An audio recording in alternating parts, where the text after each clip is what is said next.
Thank you. Thanks, Jill. Well, it's very nice to be here. Nice to meet and have the opportunity to chat with some of you over lunch. And I haven't quite timed the presentation, but said to Jill maybe about 40 minutes, but more than welcome to just ask questions as I go along and so on, just anything that arises in your mind. Because although obviously this is a research seminar series, my research is in the area of education and learning and teaching.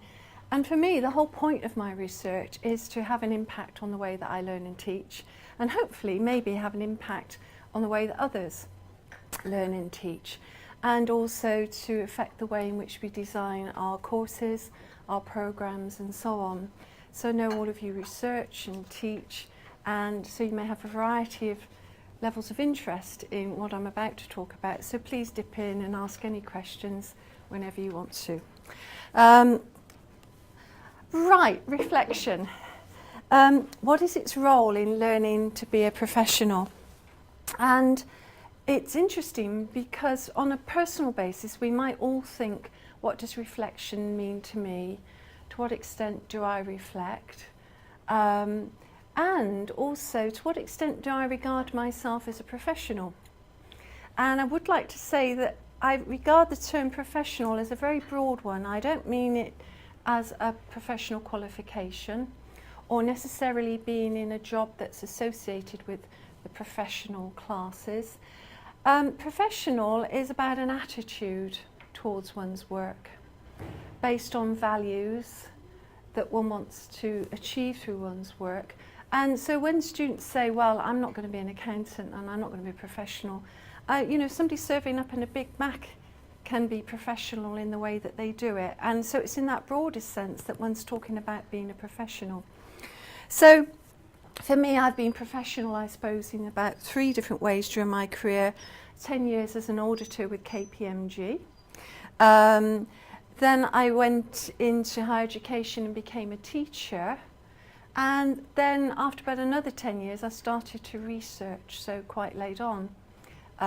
Did I become a researcher? And in all of those, I regard it as being taking a professional approach to what I do.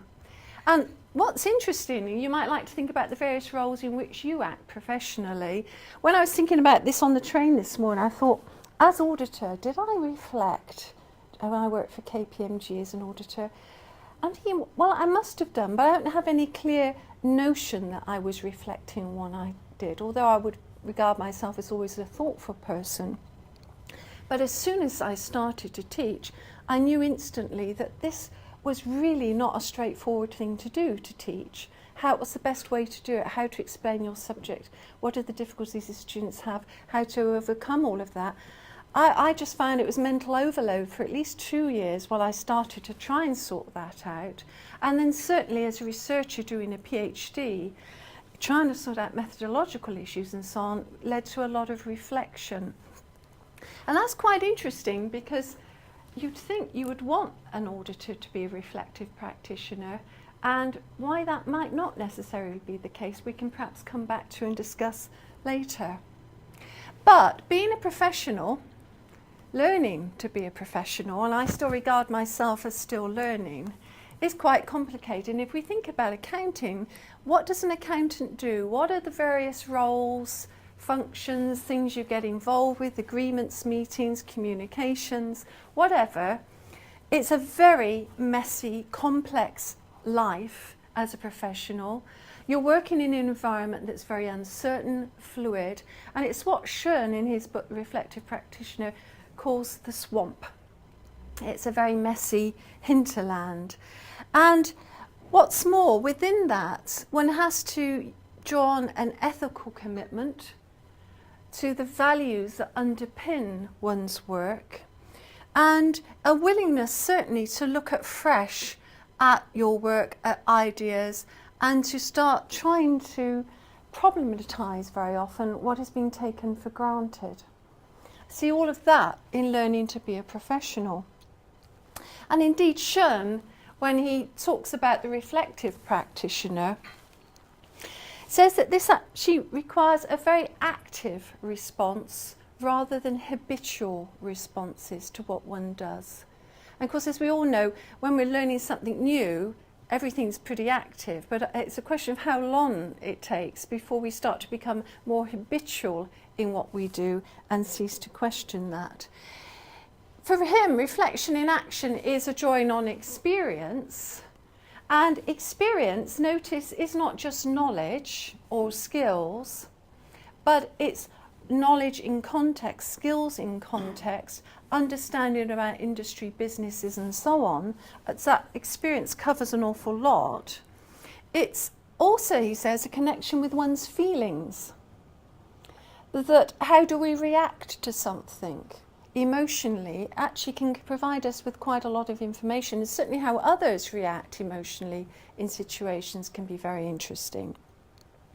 And of being aware of one's theories in use. In other words, they're taken for granted.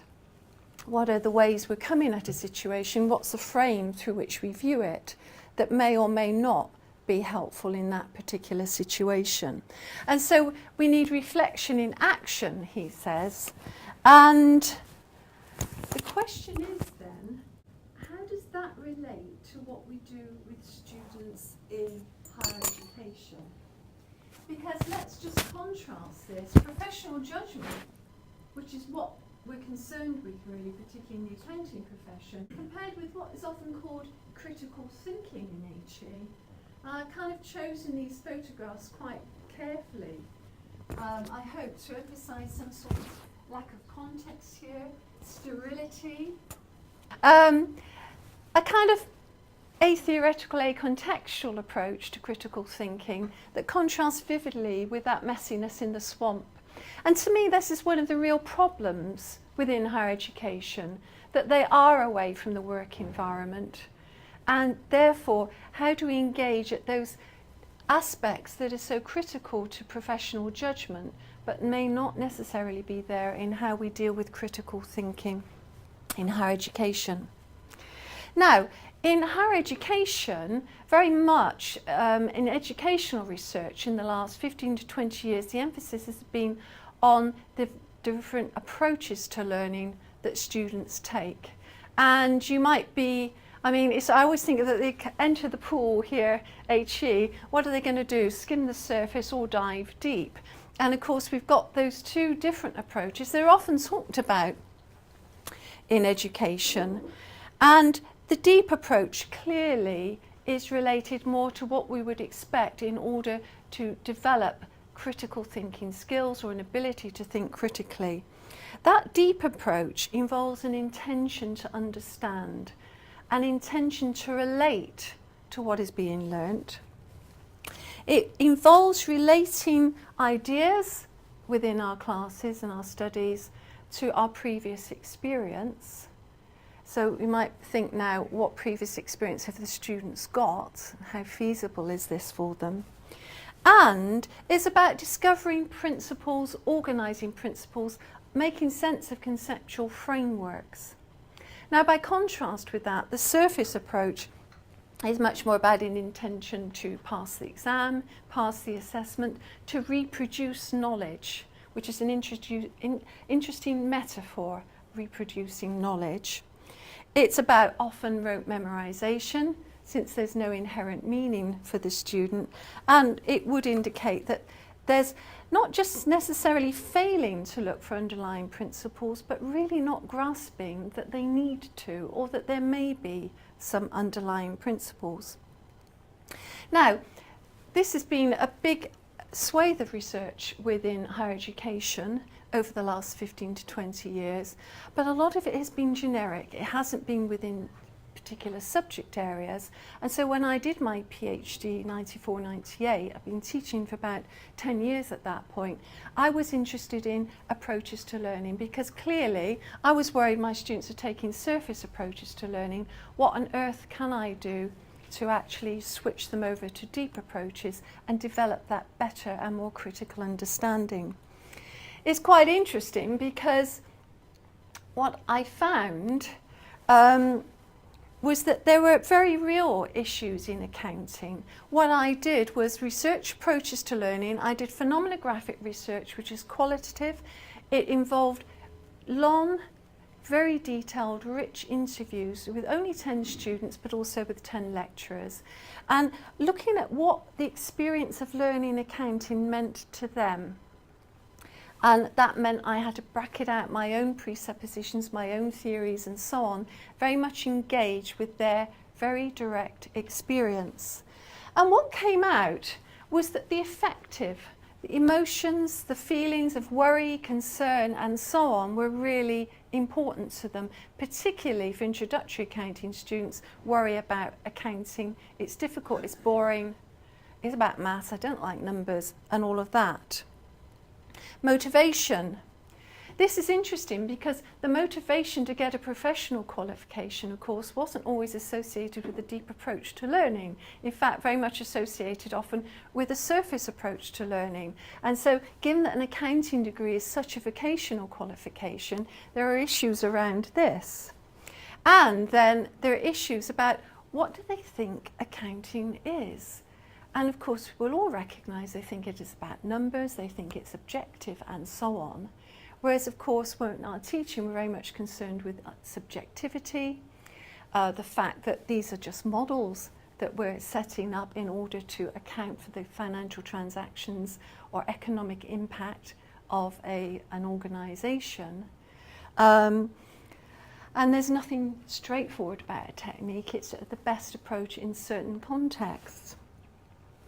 So that's what I found, and clearly the question then becomes, well, that's qualitative research with 10 students. So you can imagine I went along to accounting conferences and I never got a very good reception for phenomenographic research because, well, it's just exploratory. There's no sample, there's no generalisation, nothing. It's rich description, which, try as I might to ignore, I couldn't resist thinking, well, are these findings important in the sense that my accounting colleagues might consider? In other words, can I get some statistical generalisation out?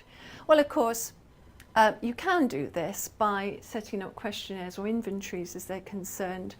So from my phenomenographic findings, where I took literally things students had said, asked them to say, do I strongly agree, disagree, whatever with them, took another very good inventory called Reflections on Learning from my colleague Eric Mayer, who was at Durham University at that time. And by linking the two inventories with about 1,200 students, could thankfully find that yes, adverse preconceptions are very much linked to a surface approach. Which would sound, that's great, fine, okay. But of course, what isn't said there is that, of course, finding what preconceptions are linked to a deep approach didn't come out, and in fact doesn't come out of most of the approaches to learning research, which is very interesting. It's much easier to identify a surface approach than to change it, and it's less easy to identify a deep approach. And I think what that problem has really led to me extending the research in the way that I'll describe today, because this inventory I chose very deliberately because it was looking at some interesting conceptions that students had about their learning, which was much more founded on a stronger theoretical basis and also empirical basis, particularly from research in the United States. So I'll talk about that. But let me just confound you briefly with this diagram, because I think it's just going to illustrate that there is a model, assumed model that underpins approaches to learning. Here's your approach to learning process. Yeah.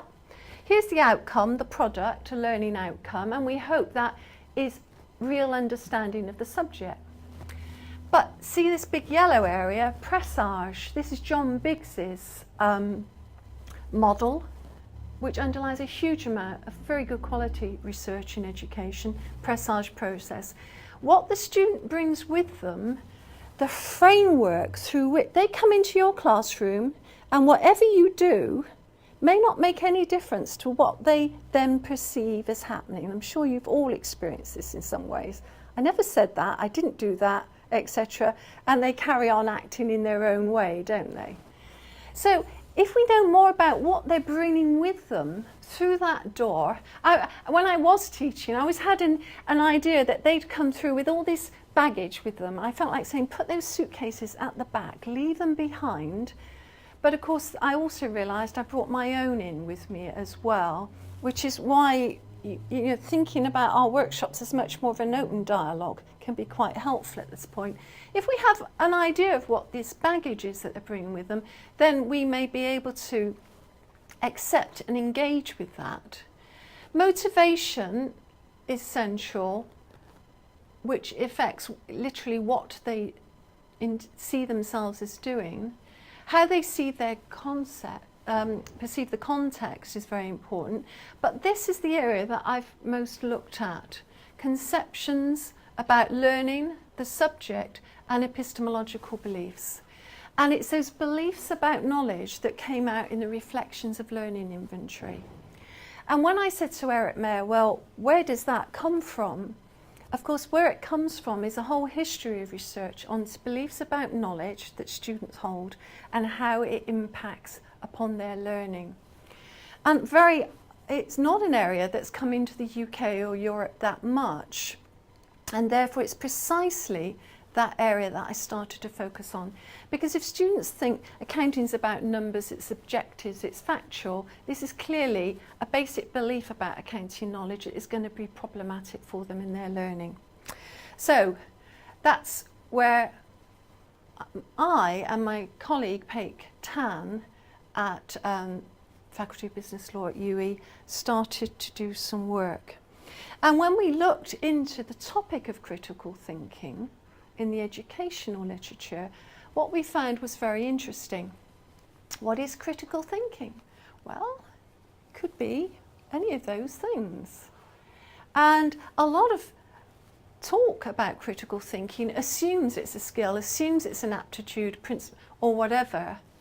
But, are they really getting to the heart of the matter? And in fact, when you dive into the skills literature, there's not much really to support a notion of critical thinking per se as a skill in its entirety, and so on. And what we did after reviewing a lot of the literature was actually fix on two frameworks. And this was, we found, a really helpful framework, and I hope you might find it useful to reflect on in the future, maybe on your teaching. It's Metzgerau, Jack Metzgerau, is a very well-known American educationalist who works with adults primarily and has thought a lot about what do we mean by critical reflection.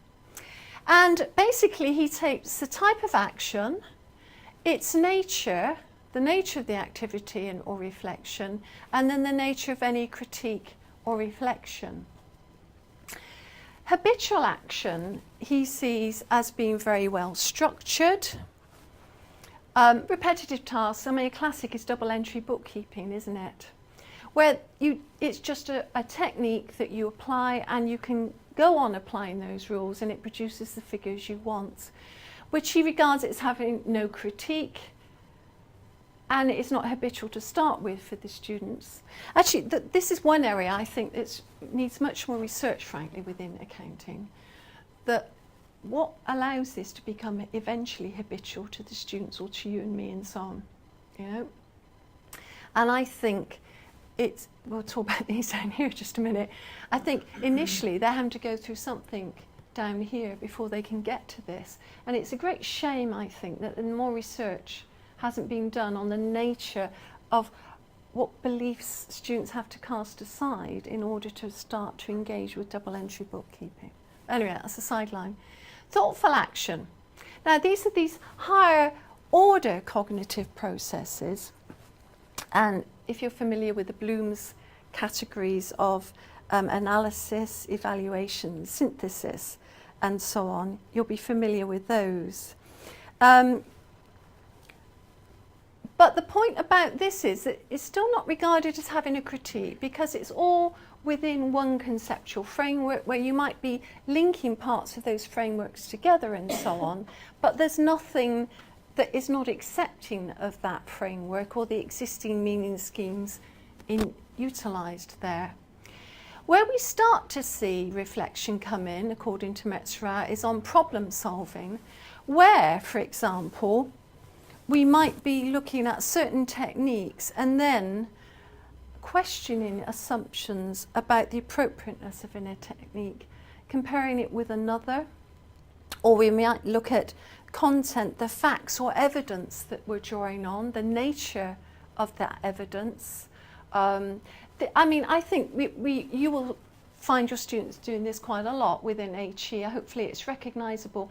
Anything, particularly in management accounting, where you've got alternative approaches to addressing a particular problem, about whether to invest in a project. Yeah, I'm currently been working out whether to invest in solar panels, and much bemused, the whole industry seems to think I should be interested in payback. I'm thinking, why would I be interested in payback? Nobody mentions net present value or any of the other things, but this is the sort of thing where I'm sure it'd be interesting to think about your teaching with students as to where what they're doing falls within this. Where I wonder, and where I've always found it most tricky, is on the last area, which is what he terms critical reflection, which is problem posing, where he sees premises as being much more fundamental and deep-seated assumptions. And now, particularly in auditing, I find this has come about when I've been trying to teach the issues around, say, the Audit Society by Michael Power. And, you know, the fact that we make things auditable is something that students find very difficult to engage with.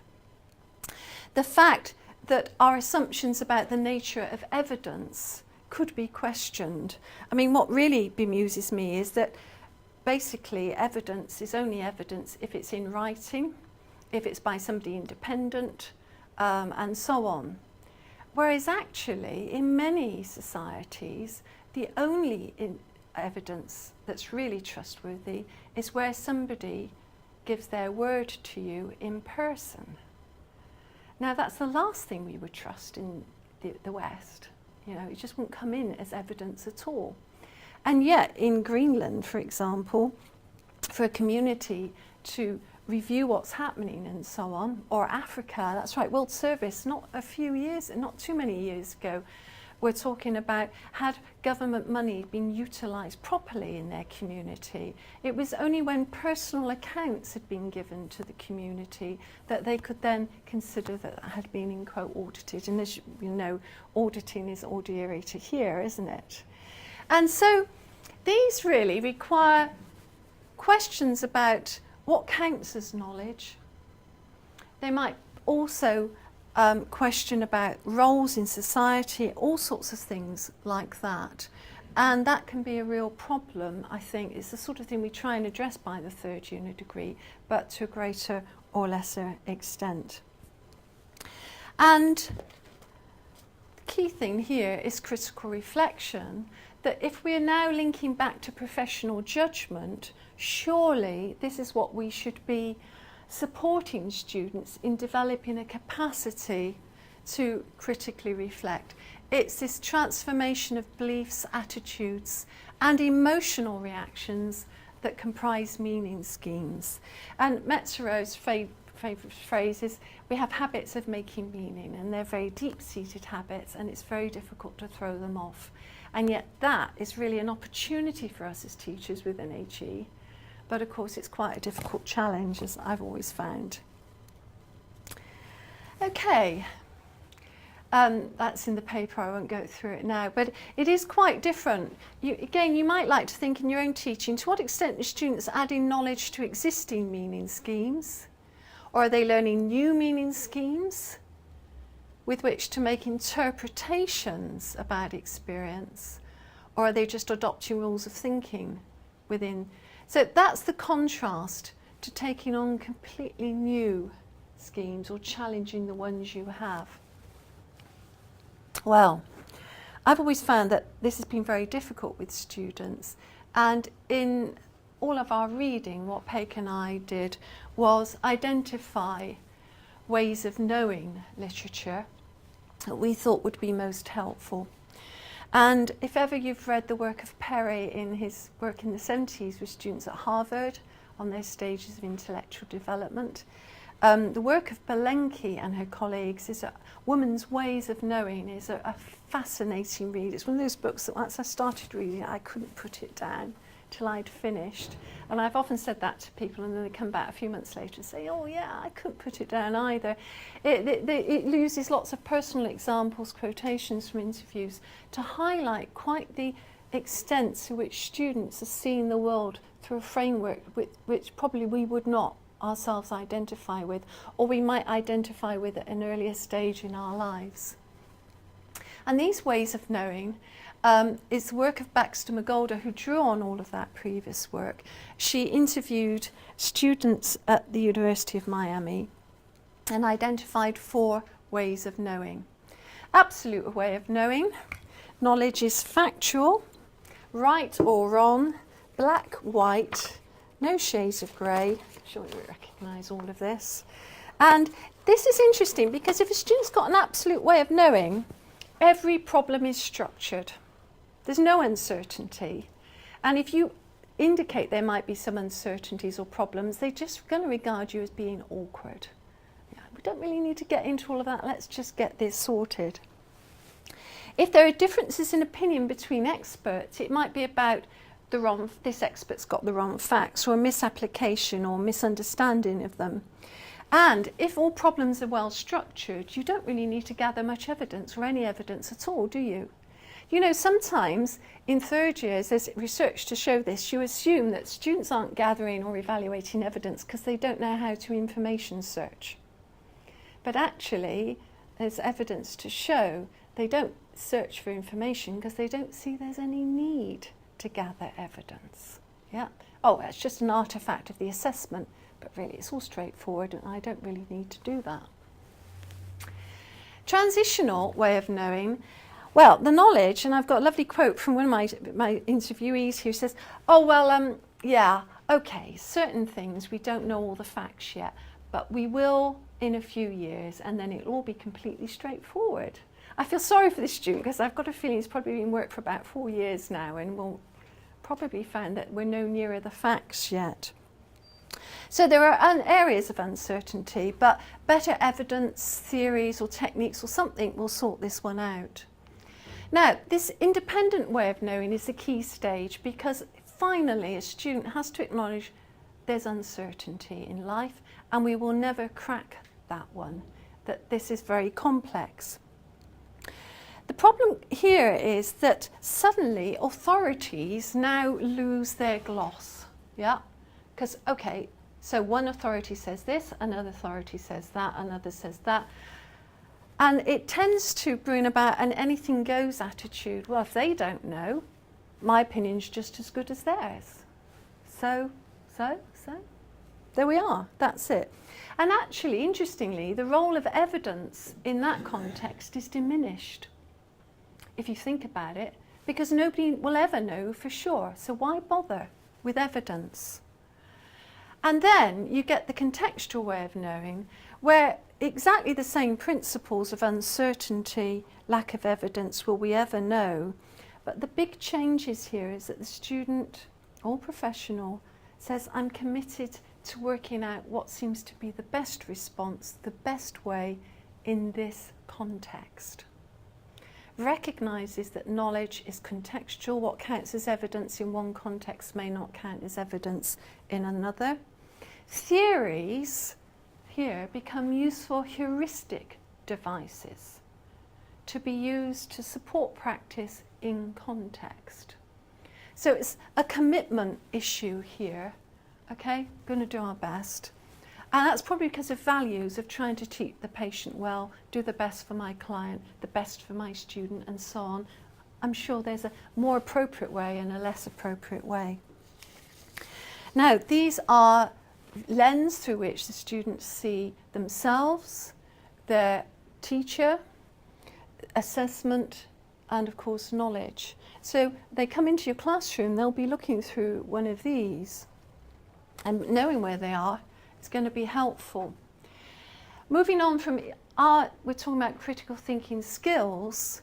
The important thing is that it's very much about identity and self-authorship. 3 mutually constitutive elements and self-confirming, mutually confirming. The cognitive, the knowledge side, interpersonal, about one's sense of self, and how one relates to others. And that's very important because a metaphor on the absolute way of knowing is very much a voice. And it's quite scary reading the Belenki Women's Ways of Knowing to how many of the girls or young women don't regard themselves having a voice and certainly can't challenge their teacher or anybody in authority. And that to move to independent contextual ways of knowing requires that you change as an individual how you relate to others. Well, if that is the frame of reference that students bring, what were Baxter McGolder's findings?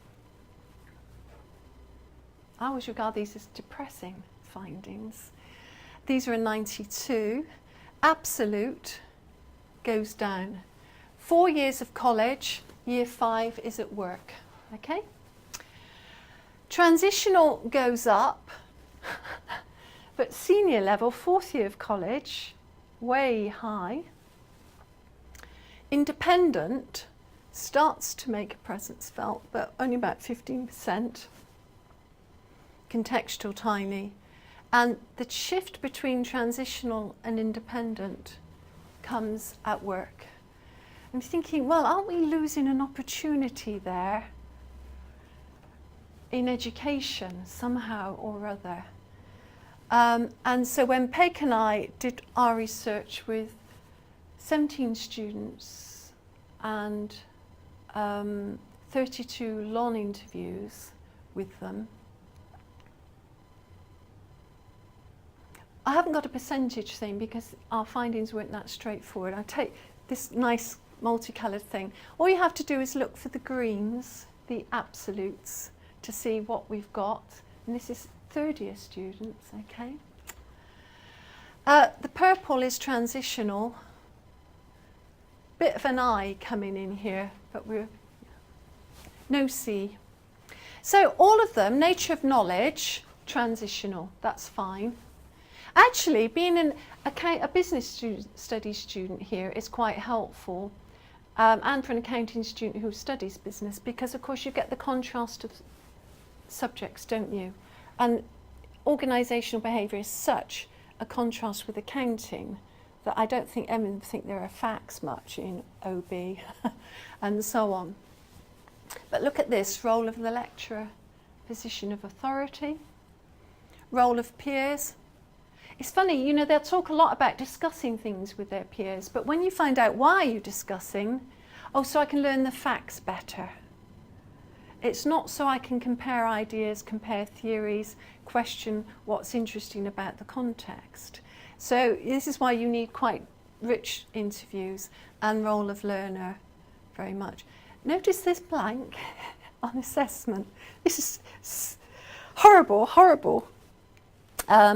Because they do not question assessment. It's an absolute given. They're very assessment focused. They just do whatever is required.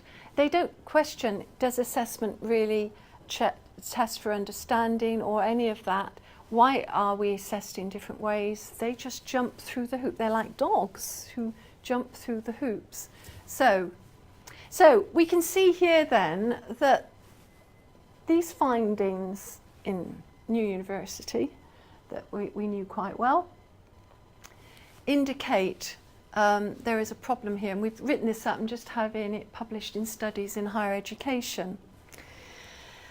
So this begs the question, well, what might help us in developing independent or contextual ways of knowing, which is the last bit of the kind of presentation. Can I give you some comfort that we might be able to shift this around? Well, to think about that, we do need to think very carefully about what's involved in moving from an absolute way of knowing towards that contextual way of knowing. And I should point out that these ways of knowing are assumed to be context independent, so that you might take an independent way of knowing in one subject and an absolute in another. And our evidence was showing they're more likely to take an absolute way of knowing in accounting and something rather different in MOB, or management organisational behaviour. So also, if you've ever thought about when you're learning something new in an area, you just learn it, don't you, before starting to cross-question the philosophical basis of the subject, etc. It's only as you become more familiar that you can start to do that. To move from absolute towards independent is really challenging the certainties which make sense of our lives. It's likely to be accompanied by denial, defensiveness, grief. I haven't had much grief. They give me grief, but I don't know, in classes. But I think you shouldn't underestimate the challenge it is for students to change the way they think. In one of my auditing classes, I started as an exercise quite a few years ago to get them to think about facts, and is something a fact? And we kind of went on and on. So it's a fact, this is 12 inches long. How do you know it's 12 inches long? Well, I've got a ruler. Yeah, but is it exactly 12 inches long? And of course, actually, it isn't exactly 12 inches long. And then you've got issues of degrees of accuracy of the ruler. What do we mean by measuring systems, and so on. And then if you said to them, well, okay, somebody's 5 years old, but actually they're not 5 years old, they might be 5.5. And then you say, well, why do we need to know why somebody's 5 years old? Well, they're ready to go to school, or they go to school. And then you say, but are all children ready to go to school at 5? So 5 isn't an age. 5 is a proxy for readiness for school. And once you start thinking about all of this with students, you start to realise what you think is a straightforward fact is actually a proxy, an operationalisation, which is subject to dispute. And because, of course, boys at 5 are far less ready to go to school than girls at 5, and so on and so forth. And as we were discussing all of this, I actually closed it quicker than I would have done, because I could see some students getting very uncomfortable with this. And I've thought, oh gosh, I'm not into counselling and so on, and closed it down and obviously led them to reflect on that more. But students, actually, it's an interesting issue. If students get annoyed in your class, or seem to be in a bit of denial about something, or emotional, it might be an indication of something interesting happening rather than being a problem in its own right. And certainly in our third year courses, where we specifically have exercises to address issues like this, we always describe waves of defensiveness come over the ether towards us, and that's great, it's good. And it's not something to be run from, really. So that's really the impact it can have, and that's the kind of reaction you might get, a very stubborn response.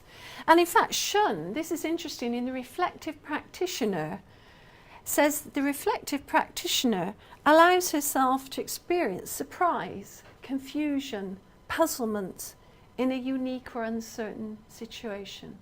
We should allow ourselves to be confounded. Allowing yourself to say, I don't know, is the best thing that a reflective practitioner could do in many circumstances. But of course, it's not what the front that professionals always want to present. And in fact, Maggie Savin-Barden, who's done so much interesting work on problem-based learning, identifies this effect and calls it disjunction. So it's been recognised by many educationists and practitioners and researchers. Okay, how might we develop through these then? Well, Marcia Baxter-McGolder has identified several categories, as have others. Any situation where a student is forced to take personal responsibility, where there's no way out, there's nobody to carry the can, it's down to them.